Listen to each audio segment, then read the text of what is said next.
Welcome to the K Factor podcast, where we turn up the heat on all things fire protection. Brought to you by the American Fire Sprinkler Association, this podcast sparks conversations about the latest technology, trends, and tools shaping the industry. Join the AFSA tech team as we fan the flames of innovation in fire safety. Welcome to another episode of the K Factor podcast. We are here with El Presidente, Bob Caputo. Welcome. Good morning. And he is going to do a remix over the beat of our K Factor theme song. Appreciate your time, Bob. Thanks for being on again. Thanks for having me. So this is kind of an interesting one, or at least an interesting topic that we're going to cover. And I guess I want to know what your experience is with your career in continuing learning, and if you've stopped learning. So, interesting question. I personally don't think that anybody in any field, technical field, medical field, you cannot ever stop learning. I'll call it climbing stairs. You get to a plateau and you get in a comfort zone, so you stop climbing, you stop learning. And the technology, the information, the experience all passes you by, and you become less relevant in your industry. In our industry, we learn more from negative events than we learn, just from codes and standards. In fact, a lot of the codes and standards are driven by the learning experience of simple things. When we think back to the Iroquois Theater fire, when the doors at that theater opened inward and people couldn't get out and more people perished, we passed building code laws that say doors now have to open out so that people can egress without that complicating factor of inward opening doors. Things as simple as that make the example of having to learn from experience. I will say that my grandmother used to be fond of saying that good judgment is the result of experience, and experience is the result of bad judgment. You can never, ever stop learning and growing. I think once you think you know it all, probably time for outfitting yourself for a coffin. So how much of a role do you think that plays, I guess, with the companies? I mean, I think some of the issue that I see sometimes is that you have your 20 or 30 year seasoned veteran, pardon me, go in and continuing education sometimes could be like, I don't know my job. I've been doing this 25 years. What do you think about the organization with that situation, or that type of inspector? And we're going to pick on inspectors. You could probably tie this into anything, right? Sure. So what's kind of funny about that is it's kind of a generational shift in dynamics. If you think back in the 50s, 60s, maybe even into the 70s, there was this thought process that the older, more experienced worker knew what there was to know, and they would train that younger, lesser experienced person. But it was also an era where you did research or studied past history. When I was a kid, we had the Britannica encyclopedias, okay? And if you had to do a report, you went and read something that it was in a book that spoke to historical events, but the books themselves were already 10 years old or 5 years old or maybe even older. The advent of technology with desktop computers and certainly with the internet put information at your fingertips so that the young worker probably came in with the ability to attain more current active knowledge and maybe put them on an even playing field. So when it comes to being an inspector, or let's go back to being a pipe fitter, whether you're a sprinkler fitter, plumber, doesn't matter what kind of pipe we're talking about, but it became a shorter learning track. So everything has a bell curve to it, and everything can get like bread. Bread's awesome until it goes stale. And it's croutons. Then it's, well, maybe then it's penicillin with mold. But the reality of that is that everything gets old. So could you spend 30 years of a career sticking pipe in the hole and turning it to the right and be satisfied? And for some people, that's a great career. It pays the bills, it puts their kids through college, allows them to own a home, a boat, second home, or whatever that happens to be for the individual. But the world's become a much smaller place. Information is much more rapid. The rate of change of technology has become so rapid that I hate purchasing a computer because by the time I get it to the office and open the box, there's a better, newer one on the shelf. So I'm not sure all of that's good, but what I'm getting to is it changes the respect level for the legacy worker who's gained their experience through actual tactile dealing with customers, making mistakes, learning from the mistakes, becoming a better communicator, um, learning from people's mistakes of how not to cause water damage claims.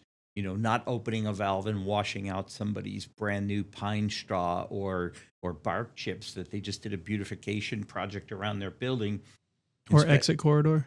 So the inspector shows Not up, bad. open an inspector's test valve or a main drain valve, and washes all that stuff out without thinking until that owner expresses their displeasure, with the service they received. All that experience develops a better inspector.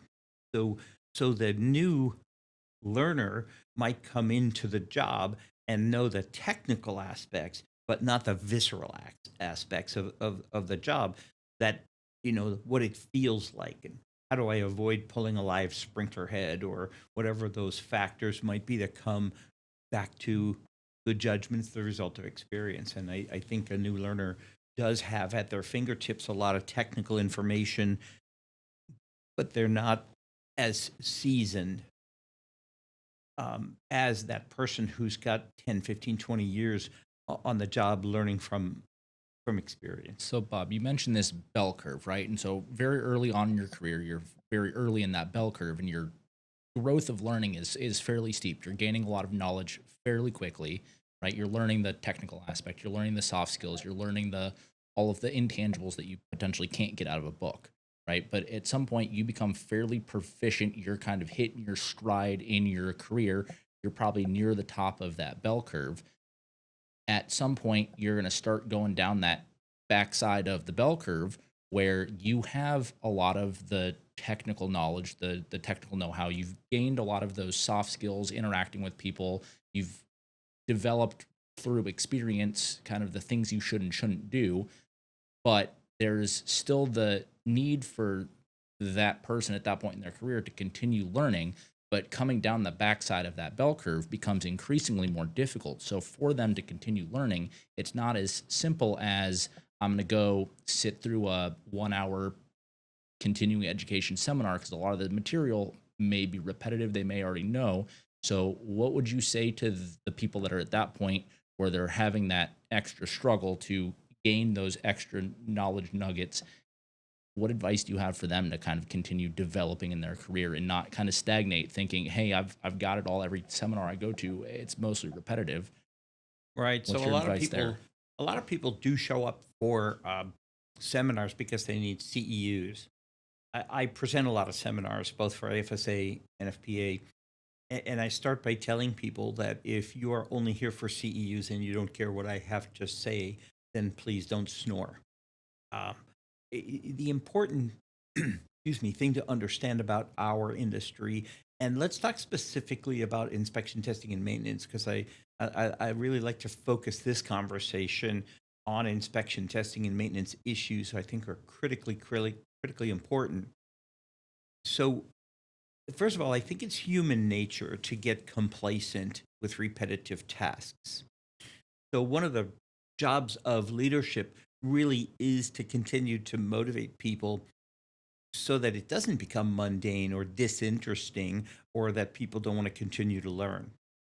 The NFPA standards, all of the NFPA standards we deal with, have a 3-year code cycle. And so for inspectors, it's critically important that they stay ahead of and aware of the changes, both in frequencies or in testing and inspection um, items or functions because we want those systems to work as intended when a fire occurs. There's no question that that's critically important. And so, one of the things that uh, I learned in my previous role as a VP of training in a large organization that did a lot of inspection and testing, in fact, that's their primary focus, we would bring inspectors in and train them literally from scratch in a 2-year program and teach them NFPA 25 cover to cover, NFPA 72, Chapter 14, all of the requirements for handheld extinguishers and fire suppression systems, all of the things that have to do with fire and life safety within a building, an existing building. And so, after a 2-year classroom training program, sandwiched with on the job training, we would develop inspectors who had maybe never been fitters or fire alarm technicians. We were very successful in doing that. The problem we discovered very shortly into the process, maybe 6 or 8 months into the development of that training program, was that when they were on the OJT piece, the legacy inspectors would tell them something different than we were teaching them in the classroom. We were teaching them specifics about dealing with problem customers or problem situations. We would teach them about scheduling and the importance of planning a route, the importance of being thorough and documenting deficiencies or discrepancies, so that both the goal of doing inspections in a for-profit organization isn't just to make money doing the inspection. Of course, it's to hopefully turn inspection dollars into repair dollars. But more importantly, there's a need to protect the company from liability. So once you put a tag on a system that you didn't design and didn't install, in a lot of ways, you've kind of adopted the liability of, hey, if something goes wrong with this particular system and it doesn't function as intended in a fire and there's a loss, the insurance company of the owner isn't just going to pay the loss, they're going to subrogate against anybody whose name's on that system or whoever the last person who touched it, inspected it, tested it, whatever those functions might be. So it's critically important that we document everything that we find, the recommendations that we make, and that we ensure that those recommendations are aligned with the proper standard, whether it's NFPA 25 for water-based systems or other types of systems. But not only that, that we document observations that may be beneficial to the owner of the system, but outside of the scope of one of the standards, to protect the company against liability so that the inspector doesn't end up sitting in a room full of attorneys being interviewed about why a valve was shut during a fire when, hey, you did the last inspection, could you have left the valve closed? There's a lot more to learning to be an inspector than being able to read NFPA 25. Do you think that the industry underestimates the responsibility of an inspector? I think most companies take a lot for granted until they end up in a lawsuit. So I think it's critically important for us as an association to continue the training on into infinity. I mean, I think we have a critical role to make sure that all of our members are aware of their potential liability. I have an article that's coming in the next Sprinkler Age magazine that's entitled, "Do you know what your inspectors are actually doing?" And the reason I'm asking that question is because I see inspectors, I hear from inspectors, testers, that hey, the owner doesn't want to hear about these deficiencies, so I don't write them up. Whether it's painted sprinklers or bent sprinkler deflectors or corrosion in a parking garage. Corrosion's a big issue. It's one of the things we're looking for, and I'll just say this. Most people go to the doctor once a year for a physical checkup. And the doctor generally will, take some blood pressure, take a few samples, do a few tests. And if nothing's wrong, they see you next year. We'll do it again. But if they find some anomalies, they'll send you for more tests and maybe be a little more invasive and take a little more of your time. I look at inspection and testing of fire protection systems in the same way. We come out at least once a year and we look at things. And if we see problems, they can be cured if we find them early enough. But if we wait until the corrosion is so bad that a pipe bursts and the pump kicks on and we flood a building, now that's a catastrophic event and it's an expensive event. So inspectors need to understand that they shouldn't look past what they think are little things, that they should document all the things that they find, even if they think they're minuscule or not of interest to the owner. I don't think the owners, I've met owners of buildings who didn't know they had a fire sprinkler system. It's critical for us as an industry, at least in my opinion, to tell the owner more than they want to hear. Whether they like it or they don't, whether they act on it or they don't. By documenting and making sure the owner sees that documentation. If they choose to ignore it, their peril. But at least if I'm involved in a lawsuit, I can defend that lawsuit by documenting that I share the information and the potential problem related with it to that owner. So I think there's a lot of inspectors out there that potentially don't understand for a variety of reasons, right? It might be a lack of training. It's not been explained to them. They haven't sat down with legal counsel for their company, whatever, but they don't understand that the amount of liability and how much liability we're taking on in simple decisions such as, hey, I'm going to not write this up because I've written it up for the last 10 years. They haven't done anything about it. I'm just going to stop writing it up. The impact that could have.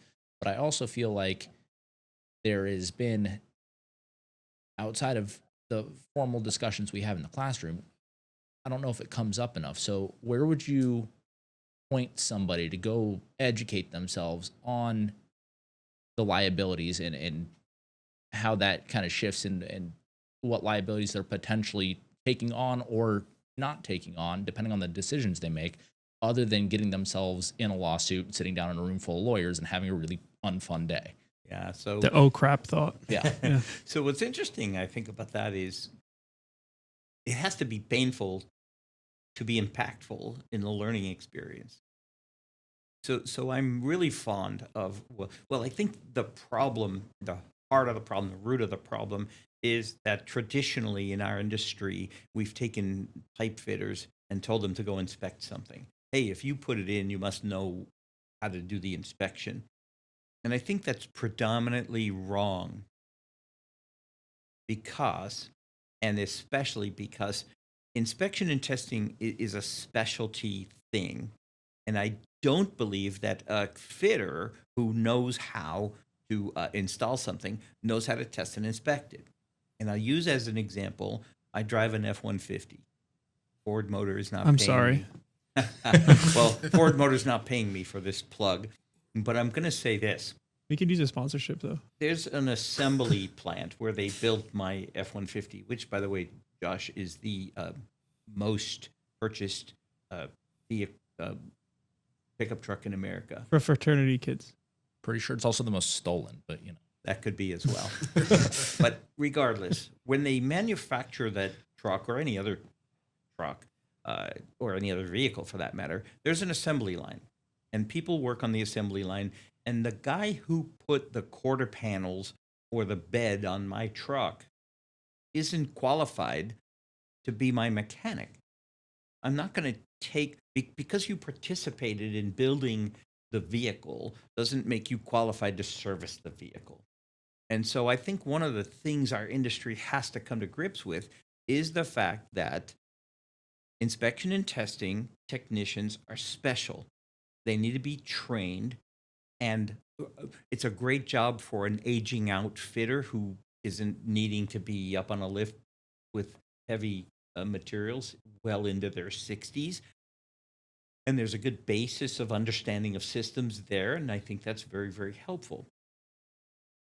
But the assumption that we can effectively take some guy off a new construction or reconstruction job site and send him or her out to do inspection and testing effectively, I think is a fallacy.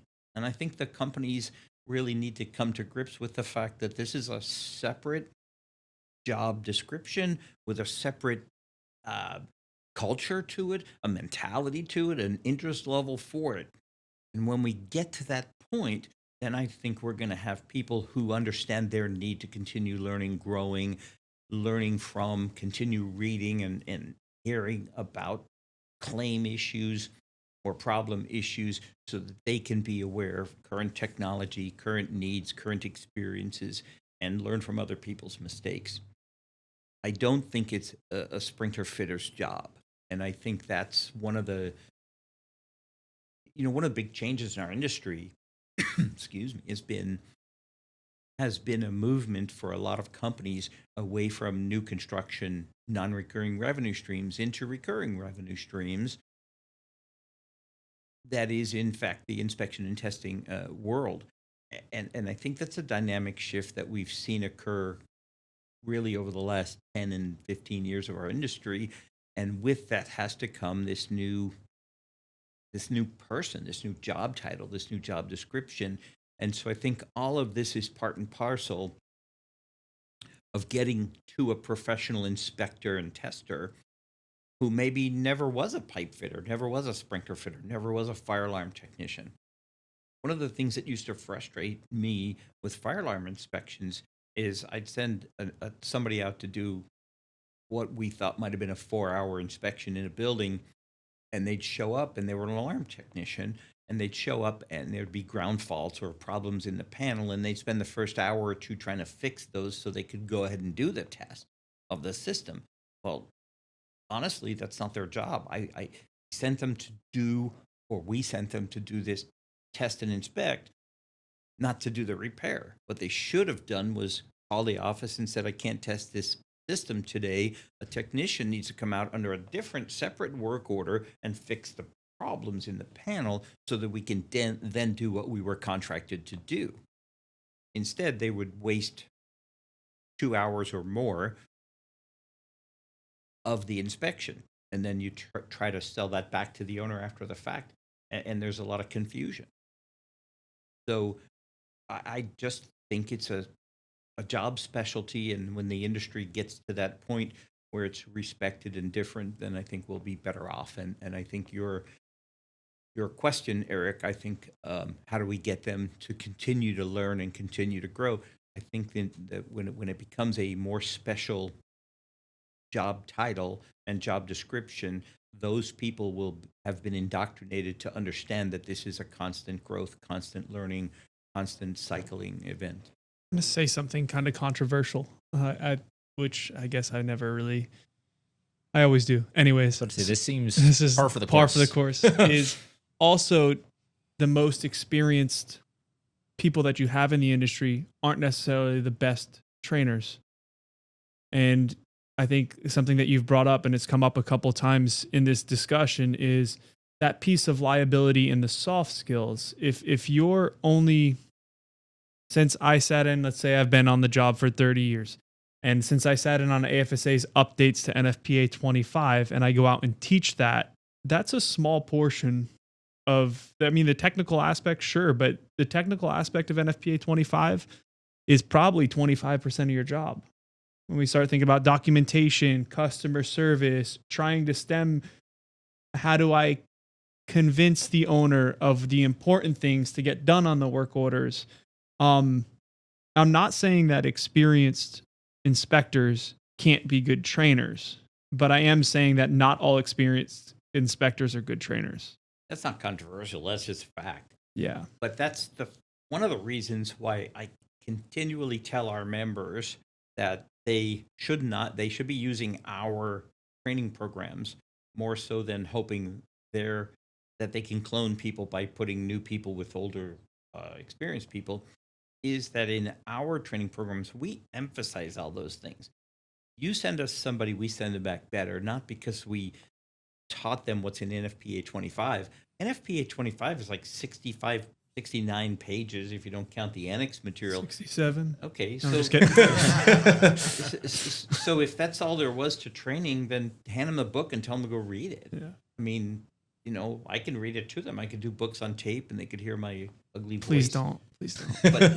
But the reality is, the training programs that we present talk about all of these things. We talk about the responsibility of taking care of your tools and your test equipment, your vehicle, the appearance, the uniforms that people wear, and how to communicate and talk about, getting systems in test and making sure that they're back, in service when we leave, and all of those aspects that we talk about in our training programs. If I stick you as a rookie inspector with a legacy inspector at a company, I don't know that person's personality, their willingness to train. Do they feel threatened by some younger person who is getting book knowledge and correcting behaviors, telling their boss, hey, I don't think this is right. You should have written that up, and get something thrown at them. Oh, I don't want to hear from you. You're just a kid, kind of a mentality. So, I'm not trying to just tout AFSA's training programs, but I do think we do a much better job of that all around training and not just reading from a book. But frankly, if people would read the book, they'd be way better off. I mean, at least that's a big part of, like you say, it's about 25% of the overall job. But I agree 100% that just because, there used to be an old adage that people who can do and people who can't teach. I don't agree with that. There are people who are good at teaching and who want to share the knowledge with the next generation to make them better and make them stronger. I've always had the attitude that students should surpass the teacher's knowledge, right? They should learn what the teacher knows, but they need to learn it from a mix of people, not just from one person. We're not looking for clones. We're looking for people who can think on their feet and who can communicate well. And a big part of an inspector's job is the ability to communicate. So I don't want people staring at their own shoes when they're talking to the customer. I want them looking in the eye and explaining, and perhaps using the annex material from a point 3.3.8, telling the customer, here's what our findings were, here's why they're important, here's where it is in the book, and you're going to get a quote from our company, and you really do need to get these things repaired before they become problematic. You have liability just like we do. You own the system. You have occupants in your building. We hope you never have a fire, but we have to assume you will, and that's why we're doing this ITM work. And that's the liability portion too of the roles and responsibilities. A refresher on that. A lot of our experienced inspectors, I've noticed, toe the lines of the role, whether it be enforcement, getting super frustrated, you've got to do this, or maybe writing up the wrong things that aren't even within the scope. Just the roles and responsibilities gets to be a little bit gray. I think the Qualified. I think the inspector's role has to be to get certified, whether it's the NFPA certification or NICET certification or some state level test and certification. I do think it's critically important that we look at inspection and testing service folks or technicians as a professional person. I think that's just as important as a PE's influence on what design criteria should be followed when installing the system in the first place. All of those things matter. A lot of changes occur in building. A lot of packaging changes occur. A lot of product changes, storage changes. Inspectors are not responsible under NFPA 25 for those things. But if the inspector doesn't have at least some level of knowledge to be able to advise an owner, then where's the owner going to get that from? They don't get it from the annual inspections. They get from the fire department. Somebody's got to keep them in the know. And I think the more an inspector does know, the better off you are. Where the line crosses of accepting liabilities for not telling them something, I'm not sure where that lies. That's a whole nother thing that the lawyers will have to figure out over the next 100 years. Well, you two both brought up an interesting point to Josh's point, just because you've been in the industry for a long time doesn't necessarily make you a good trainer, right? But you do bring some value to the table having all of that experience. But I think there also has to be a discussion, to your point, Bob, with the people we are bringing on to be the OJT field mentor, whatever we want to call that position, right? But I think there also has to be a discussion with those people prior to them taking on that role, not just, hey, you've been doing this for a while, we're putting the new guy with you to pick your brain. But I think there has to be a discussion here that says, hey, we're going to put the new guy with you. Are you open to training them? But also, are you open to them bringing new ideas or new feedback back to the table that's, hey, Questions. things have changed, right? Questions, wanting to know why you are doing what you're doing, why you're making that decision. If you're electing to write something up or not write something up, what is the logic behind that? And if they challenge that, are you okay with being challenged? So you guys probably don't know this about me, but I have a hand course called Train the Trainer, and I don't think I'm the only one that has that. But I discussed this when we do Train the Trainer programs. We absolutely address this with those trainers to explain their role as a trainer and to understand that they're going to get pushback and they're going to get questions and they're going to have to deal with that in a positive way so as not to end communication. You can't be the parent who says, because I said so. You can't assume that that's an answer to a question. Doesn't work. I guarantee it Doesn't doesn't work. work. Ask any one of my adult children who are in this industry how many times they heard that from me and how many times they didn't care. Yeah. But no, the reality of that is if we're going to develop new inspectors, we also have to develop their trainers. So I think a Train the Trainer program is equally as important or significant to ensure the consistency. And consistency is critically important in training because we want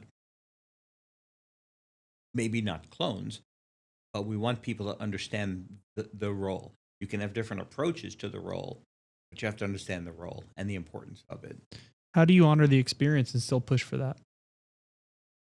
Well, you have to accept the fact that not everybody has the same personality. A lot of people are very good at what they do and don't want to spend any time teaching.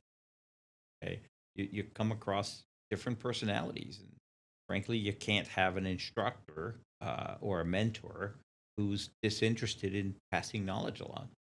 You have to look. There's different folks. I can't take somebody with an IQ of 50 and turn them into a surgeon. Just different folks have different skills. Who's some of your mentors and what was their success in teaching you? Wow. First of all, I have had a lot of great mentors in my career. Jim Lewis, who owned American Fire Sprinkler in Kansas City, whose son James now owns and runs a company. Jim was an amazing guy in terms of developing. I don't know why he saw something in me that I didn't know existed, but he took on an almost unenviable task of training me to be a better person, but also a better fire protection guy, more knowledgeable. Bill Barrett, who was our sales manager there, industry icon. His father, Phil literally grew up in the industry, was very, very influential in teaching me a lot about ethics, but about being the most knowledgeable. Don't BS your way. Know the codes, know the standards, be the guy people go to, for answers because you are that person. Carol Garvin, I worked with Carol Garvin in California for a lot of years. I would say Jim probably taught me more about being a good human being. Carol forced me to understand more about the business aspect of business as opposed to business of fire protection. I could list clergy, fellow parishioners, in my Knights of Columbus experience. There's a lot of people. I wouldn't say that I've only had mentors who've influenced me. Josh, I would say, you and Eric have influenced me greatly in these past 4 and 5 years working together. I don't think there's anybody I've ever worked with that I haven't gotten something from. I am a perpetual. I'd like to think I'm a good teacher, but I am a perpetual learner, and I spend a lot of time thinking about, especially things that go badly. I'm one of these guys. If there's 30 people in a class and 29 of them gave me a decent evaluation and one didn't, then I only focus on the one. It's a horrible thing because you think, hey, I can't please everybody. But from an education perspective, I'm disappointed in myself if I can't be effective in training others.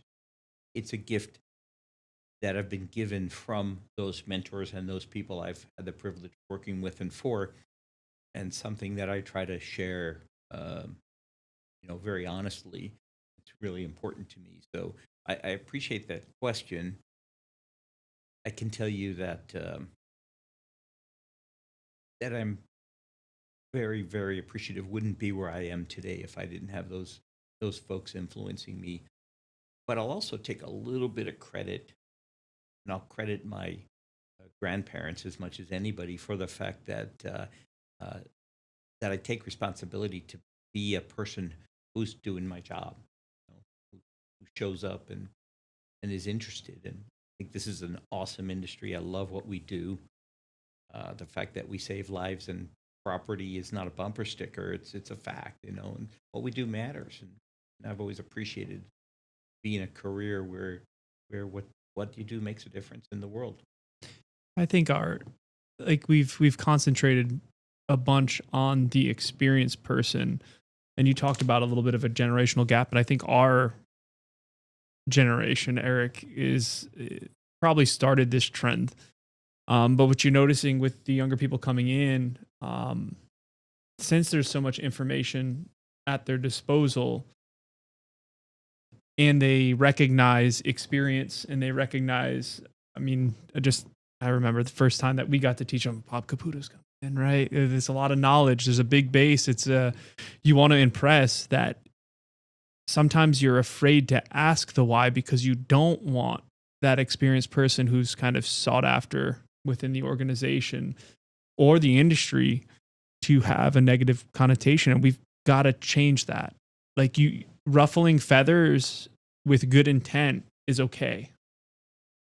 So I'll start by saying I don't see myself in the way that you saw me.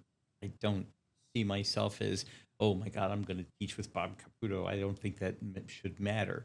But what I will say is the youth of America doesn't learn the same way I learned when I was young, a long time ago. There were still dinosaurs roaming the planet, of course.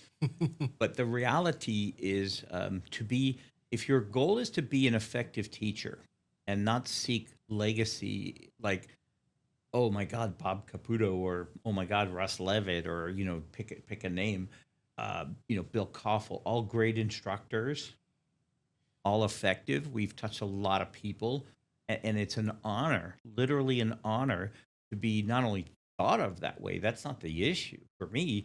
The issue is to have been effective, to pass along knowledge, and to create enthusiasm with that next generation of practitioners in our industry. I mean, that's the cool thing, is to know that you have actually had an impact in a positive way. But if you want to be an effective trainer, which is my goal, then you have to teach people in the way that they receive knowledge. And today's youth don't receive knowledge in the same way. And so listening to them and making sure, I tell lots of people, when I leave this seminar, whether it's 8 hours or 5 days, I am still going to know everything I knew when I got here. What are you going to leave with?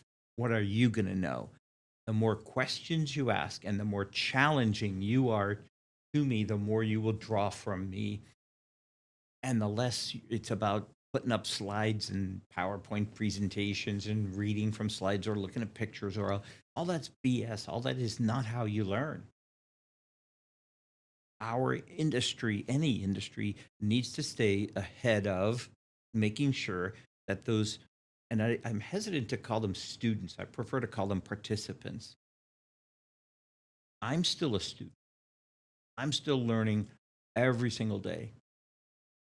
Technology, codes and standards, full-scale fire testing, new products. It's ever changing. One of the things I love about this industry is it's never been boring. Never. And it's never gonna be.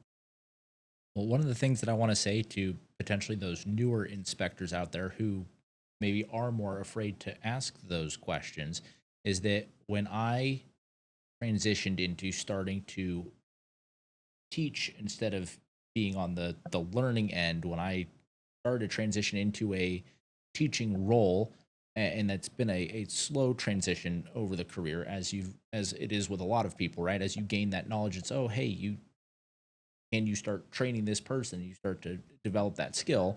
I realized that as a trainer, it was the questions that got brought up from the people that I was teaching, where they would ask a question and it's, oh, I didn't understand that, or I couldn't explain that well enough. Maybe my understanding of that topic or of that thing wasn't as strong as I thought it was, right? So starting to teach also showed me where my knowledge gaps were and where I needed to go get more education. But one of the things that I enjoy about all of our classes that come through is at least once a class, somebody asks me a question that challenges me, right? And it's not Eric has all of the information. I'm sure y'all have had similar situations where it's just like, oh, I had never thought of that situation. I didn't consider that. So what might seem like a silly or rudimentary question, sometimes it's oh, I hadn't even considered that. Like, that's a good thing that you brought up. And then we all learn more together. But I would encourage the people that are newer to kind of, as you say, not get intimidated by the instructor, because most of us don't see ourselves as these amazing, untouchable people. We're just people. You know what's we funny? love to share the information, but I don't mean haha funny, but what's interesting about what you just said, Eric, is I look at NFPA codes and standards. They're absolutely perfectly written, clearly understandable, with no opportunity to misunderstand anything until two people read it. And then there's these misunderstandings of, well, I think it means this. No, I think it means that. And so I don't know if you guys know this. You probably do, but I did informal interpretations for NFPA for 5 or 6 years. And it would always amaze me how I'd get two phone calls, one from the person arguing the left side and one from the person arguing the right side of the exact same section, if you will, of the coder standard. And teaching is exactly, the same way. If the teacher stops learning and gets off rests on that plateau, rests on that stair landing and stops climbing, they will render themselves inefficient, undesirable, and over the bell curve, stale. Time to move on, time to go retire. Also, I think an educator has to be part entertainer, part educator. If you're just monotone, drone, and boring, no one's listening. So and I'm not suggesting you have to tell a few jokes. I'll tell you this. Russ Levitt and I have been teaching partners for a very long time, 30 years or more. And Russ and I don't have the same style. But we've shared each other's stories so much so that I can't remember which ones were his and which ones were mine. And I'm talking about actual life experiences. But the same thing goes for anybody. There's a lot of style issues. Matt Klaus, when he was at NFPA, used to say, if I have a room full of engineers, I'm sending Bill Koffel. If I have a room full of contractors, I'm sending Bob Caputo. And I think just him saying that opened my eyes to the fact that, not everybody's cup of tea. You have to know the audience. And so I would encourage instructors to understand who their students are. If we're getting a room full of inspectors versus a room full of designers or a room full of engineers or a mix, you have to change the presentation to communicate to the middle third of the audience, because you can't tailor to the bottom third or the top third. You have to communicate to everybody. You have to make eye contact and make sure you understand that they're understanding and encourage those kind of questions. And what's cool about your scenario, Eric, is when somebody asks me a question I don't know the answer to, which is pretty much every day, how am I going to find the answer? let's do this together. How do I use the index? What's the verb? What's the noun? How do I use the index or the table of contents? Am I in the right book? How do I find this answer and collect together? Show, I mean, that's one thing I think most instructors mistake in the early part of their career as a trainer. They think they have to know all the answers. I think it's best to be vulnerable and say, you know what, I don't know the answer to that, but I know where to find it. Let's do that together. Yeah. I think that's a good part of training. I think I've always had more respect for the instructors that have been able to say, you know what, I don't have that answer. I will find an answer. I will get back to you. Yeah. Right. But I don't have it right now, or I'm not sure of the answer, and I don't want to tell you something wrong, because I think there are some people out there that panic in that situation. Make something up, or they'll get shrug it off the way there, shrug it off and ignore it. There's a few different ways. I always had the most respect for the people that were completely honest and said, you know what, that's a great question. I don't have an answer right now. Yeah, you lose credibility with the class if you don't know the answer. Just say you don't know the answer. I mean, that's a hard lesson to learn when you're a young instructor, when you feel like, oh my God, now I'm on the stage, I have to know everything. And this conversation, too, I think is not just for the instructors teaching this stuff every day, but for the on-the-job training. There's a few traps that I noticed early in my career that was easy to. That was one, right? You feel like you have to be the one that knows all of the answers to 375 books. It's crazy. But the other trap is to be so structured and not be afraid to go off base. Like, you come to our 2-day courses, and yes, we have learning objectives, but not every course looks the same or feels the same. Okay. And let's say you're in the field, and my goal with Eric today is to go over main drain testing, but he asks me a question on the pre-action system. It's really easy to get into your training mindset. We're not talking about that now. Don't feed that information. Don't have those discussions, even if it's not what you think the time frame is, because you're not the one learning. Yeah. And if you don't get my concept, that's not a you problem. That's a me as an instructor problem, right? Whether lack of knowledge or the way that I portrayed that. Training people is super important and not easy. It's psychological. It's a privilege, sure, to be in the front of the room, and it's a big responsibility because you are imprinting on other people. They're going to walk away knowing what you told them was gospel truth, and they have to depend on that. And it is a huge responsibility. But if not us, then who, right? Who's more passionate or more knowledgeable than those of us that are either sitting on committees or doing this training on a regular basis?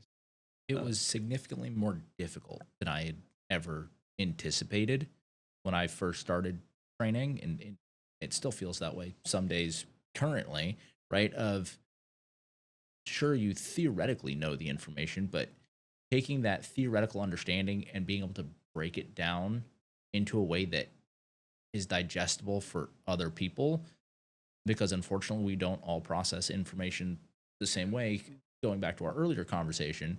But I know sometimes that Josh and I will be cycling through a class, and one of us will give an explanation on a topic that the other one's already talked about, but explain it just ever so slightly differently, and then it finally clicks in that just slight change in approach, slight change in verbiage. Maybe they had a different analogy, whatever the case is, right? And all of a sudden that concept clicks, and it's like, oh, okay, I'm going to keep that in the back of my mind for future if we come into that same thing. But it's like sometimes just the figuring out how to portray that information in a way that connects with people is a lot more challenging than I hadn't ever initially given it credit to. So if you're on the fence about training, I highly recommend stepping into that on-the-job training role, being open to feedback. It's going to show you a lot of where you potentially have knowledge gaps, but it's also going to challenge you as an inspector, as a trainer, as a person, right? To figure out, okay, how do I portray this information? How do we answer these questions? You know, Eric, I'm going to tell you, I hate admitting this, but I will bet you I've probably done more than 1,000 seminars in my career. I have never started a seminar that I didn't have a nervous stomach walking in the room, ever, even today. But once you get into that rhythm and realize your strengths, I think my strength is to take the ability to take very complex information and express it in a most simple way that anybody can understand it. I used to joke that if you can make eighth graders understand everything, then you're probably hitting the nail on the head where you need to be. Um, I love what we do. And by the way, for the record, you two are two of the best instructors I know. I don't think anybody comes through our programs and walks away thinking, oh, I wish the instructor might have been a little better.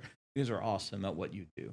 But our whole staff, Kevin, John, you know, everybody, Matt and Vicky, Matt's one of the better instructors I've ever worked with as well. The reality is this industry has a lot to offer. But if we don't continue to grow and learn, and it gets back to what I said about training trainers, we have to make sure that there's consistency. I don't recommend going to McDonald's for lunch, but if you do go there and order a Big Mac anywhere in the world, it's the same sandwich. I guess what I'm saying is people should come to these things and get the same message, whether it's our training or somebody else, some other organization. What we do is too important for it to be fragmented or, oh, I got a different message when I went to, NFSA's training program. It was completely different. Shouldn't be that way. Well, it's interesting that you bring that up, though, because I feel like that should be our goal as an industry with inspection, testing, and maintenance as well. It shouldn't matter what technician or what company comes. It should be a very consistent. Obviously, there's going to be some soft skills, but you can't catch everything. As hard as you try, you're gonna miss something. Hopefully, you only miss the minor things, but it should be very consistent. There shouldn't be a huge gap between, oh, well, this company gave me a night and day different report than this other company when they walked through the same building. We should be striving for that same consistency on the inspection, testing, and maintenance side with fairly minor. Isn't that why we call it a standard? Yes. Do you think that current continuing education requirements are sufficient? I actually do not. I wish things were more stringent. I think that the need for CEUs or the need for continuing education overall is critical to the success. I don't want to see, we don't want to find consistency or we don't want to find the lowest common denominator. We want to keep the expectations at a very high level. Fire sprinklers are the solution. You've heard me say it 1,000 times, I think, when seconds count, first responders are minutes away. We have to protect people in the built environment, and fire sprinkler systems are the best way to do that, whether it's single family residential or high rise buildings and hospitals. Fire sprinklers are the solution to minimizing losses as a result of fire, whether they're loss of life or loss of property. These systems are important. I've had politicians ask me, well, why aren't you here talking to us about vehicular incidents or alcohol-related vehicular incidents? They kill a lot more people than fires. Well, that's not my field of endeavor. I can tell people to wear seatbelts and don't drink and drive all day long. We're in the fire and life safety business. I think there's also a personal issue with CEUs, and I've been there. Oh crap, it's time to renew. I need to go get those. And you're more seeking out the quick hitters, even if they're repetitive, that are free, versus actually utilizing it as true continuing education of, oh crap, I'm weak. That pre-action system is a pain in the butt. I don't know enough about alarms. Go find an alarm one. Or fire doors. Run into these all the time. And that's something individually you got to work on. Yeah, so one of the things I recently heard that California used to require 30 CEUs for 3 years, and now they're going to change that to 10 CEUs per year. And I think to solve the problem you're talking about, which is don't wait until 2 years and 11 months to realize, oh my gosh, I need 30 CEUs. Where do I get those? What are online programs where I'm literally just cycling time instead of knowledge? Those are folks that are going through their daily routines. Days become weeks, weeks become months, months become years, and they're just recycling things and not advancing their own career, their own professional development by attending. I'm still attending seminars that others are preaching. I go to the NFPA, C&E, and I attend seminars. I have stuff I need to learn. Plus, I pick up teaching tips from others and all of that. So I'm not claiming, hey, perfection, look at me. But what I am claiming is that, professionals are in our industry need to be voracious learners and never stop doing that. Kind of Gosh, the theme of what we've been talking about here. Josh, to your point, like it is important to challenge yourself on gaining the new education and realizing where your weaknesses are versus hitting the same repetitive, hey, I know it's going to get me quick CEUs. I don't really have to pay attention.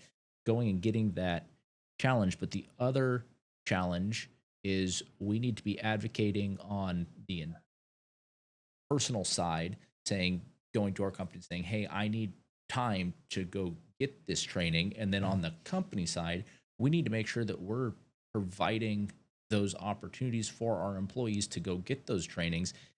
And that might not be something where it's going to be right in our backyard. That there's a potential they may have to travel somewhere to get the particular training that they need.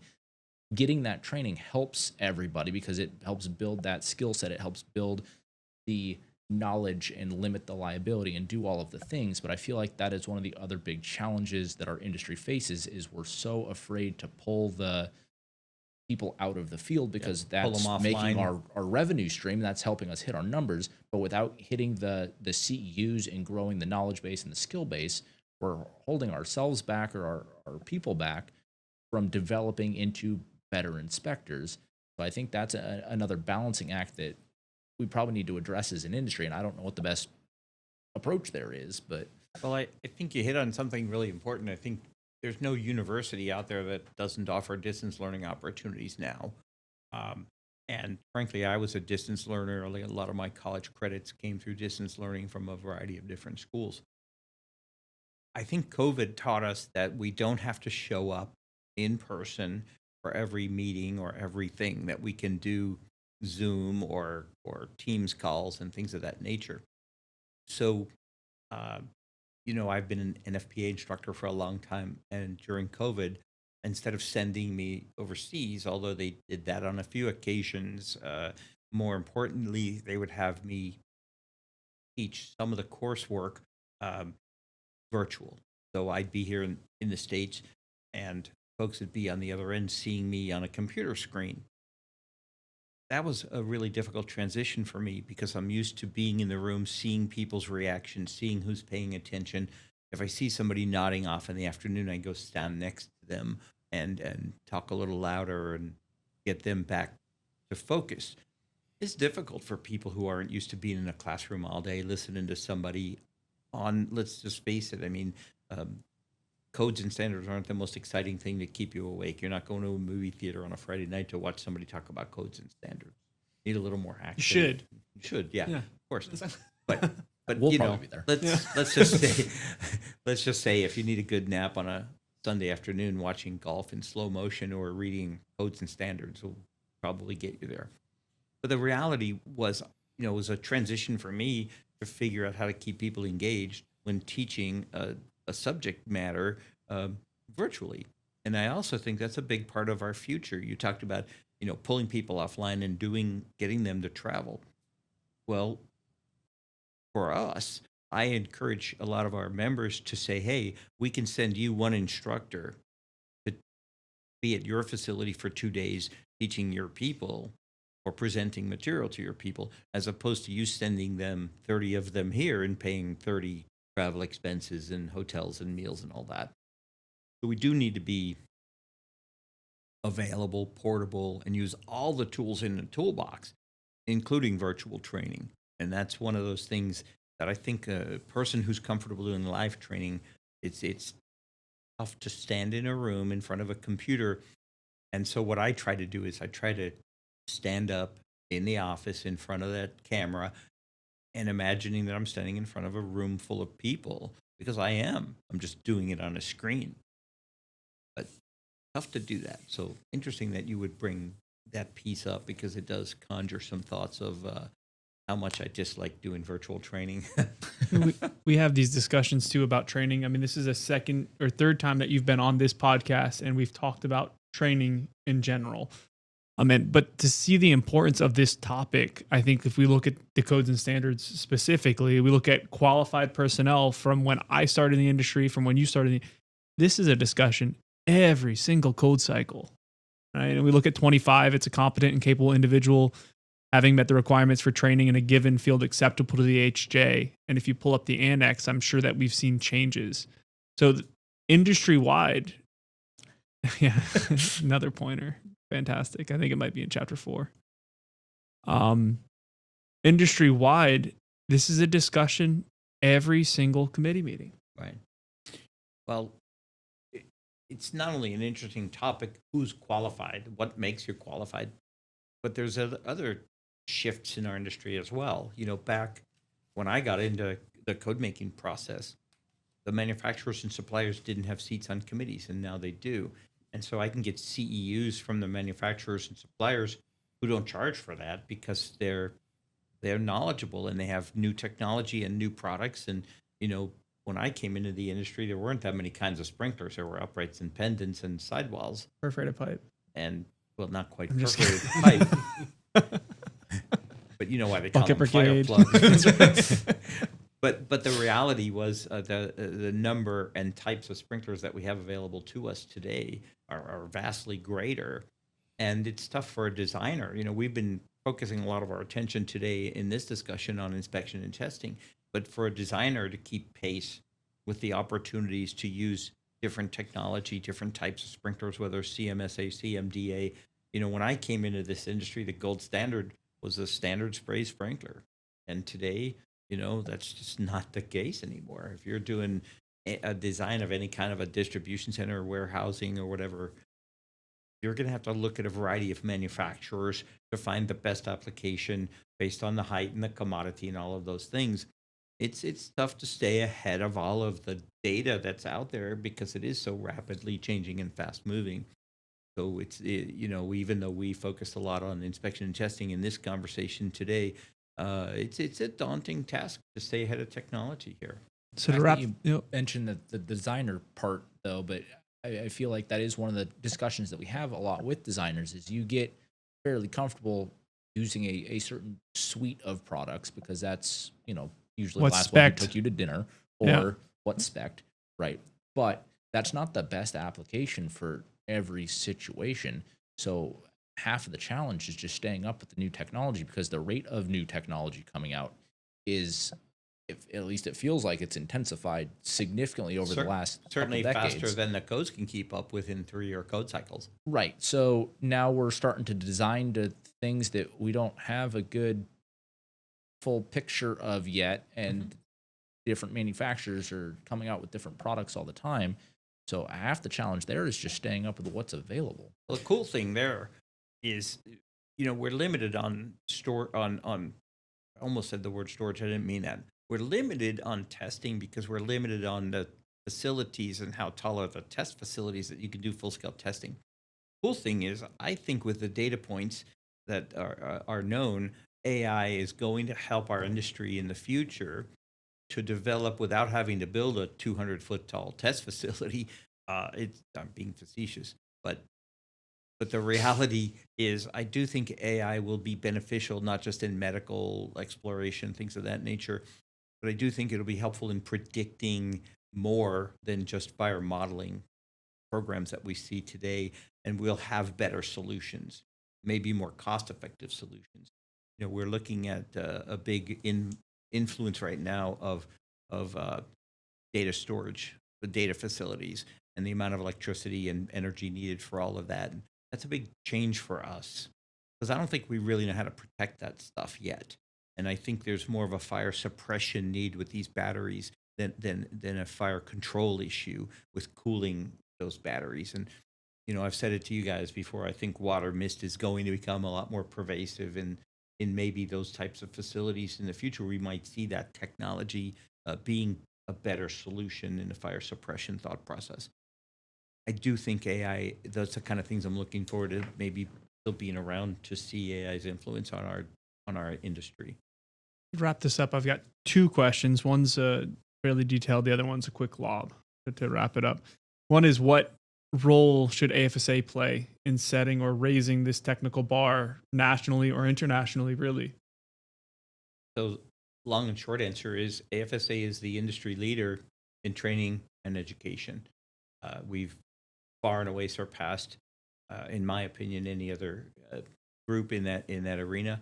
I think it's imperative that we continue to look at things in multiple languages, doing our training programs, providing our book material and so on in Spanish language as well as English language, which is becoming more pervasive in the construction world, has been for a long time. I think we're a little late in getting to that point.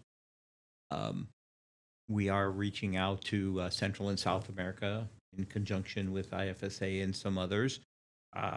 So I think our role is important. It's critical. It's becoming more global with the support of our board of directors and our staff. So to your point, I think we play an absolute critical role in training and education, as much or more so than any other organization. We've adjusted our training for this specific thing too, with a legacy trainer type program, which kind of merges some of our other stuff, but keeps up with that. So that's been exciting as well. Absolutely. Then the last lob question to put the bow tie on this thing is, if you were an inspection, testing, and maintenance tool in the back of an inspector's truck, what would you be and why? That's a really great question. It depends on what I was inspecting and testing, and Eric's the bow tie wearer, not me. Fair enough, not the episode. I won't make that mistake again. I would probably be an iPad. Okay. Because it's not the answer I thought you were going to give. Well, the reason I would be an iPad is because a lot of electronic inspections make things more palatable. I don't have to worry about trying to read somebody's handwriting. There's good checklists, so I don't miss things. And plus, I can take pictures with it of things that describe the deficiency or defect, or the impact, whatever it is I'm trying to portray to the owner. Picture's worth 1,000 words. So the ability to do inspections, but not only that, I've got all the codes and standards from NFPA available to me on link. So with an iPad, I have almost all the other tools that I need, without, of course, flow test equipment or things of that nature. But it's the most versatile tool in my vehicle, because I have the codes and standards, and I can keep my time on that. If I'm participating in a webinar or seminar from afar, I can do that on that iPad. And of course, any tablet. I'm just using iPad as an example because Apple is paying me for the plug. Back to the original comment. Yeah. Ford and Apple, if you're watching. Yeah. Right. So for that reason, I would pick, a tablet for that reason, for the versatility and availability of codes and standards without having to carry books and without having to carry a camera and all those other things. I would pick that. If you're looking for a physical tool, man, that's tough. I would, I chair 24 and 291, so I do a lot of water flow testing. So, I think, pitot tubes, hose monsters, hoses, things of that nature, used to flow water and verify the availability. I mean, hey, we're talking about water-based fire protection systems. You have to have water. You have to verify the water's there for the duration at the pressure you need. So, but I would still go back to the iPad to put in all the information. Quick speed round. What would you be? Calibrated gauge. You're a nerd, dude. No, but part of the problem that we run into is we are making very large decisions, very costly decisions for our owners. Based on the accuracy. Yeah, based on the accuracy of the testing we're doing, whether it's the accuracy of the main drain test to evaluate the water supply, whether it's the accuracy of our fire pump testing, just generalized decisions on whether this system is adequate or not. And we're asking the owner to spend potentially a very large sum of money.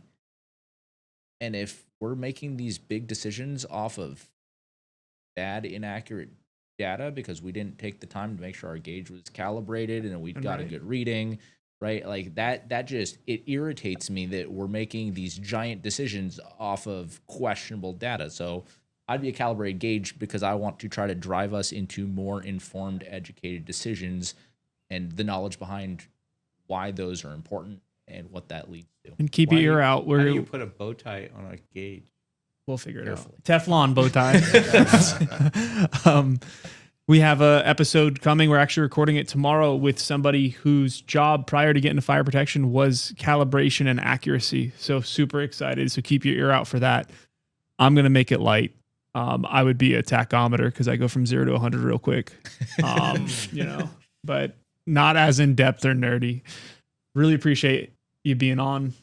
Appreciate our listeners. We are on YouTube now. Really excited to see where that goes with Andrew involved. Our things are going to look different, feel different, and it's going to be good. So appreciate it. Like and subscribe. Let us know what you want to listen to, and we'll catch you on the next one. This has been the Cape Factor Podcast. If you enjoyed the show, don't forget to like, subscribe, and share wherever you tune in to podcasts, or head over to our website for more. Reach out to us anytime at technical@firesprinkler.org.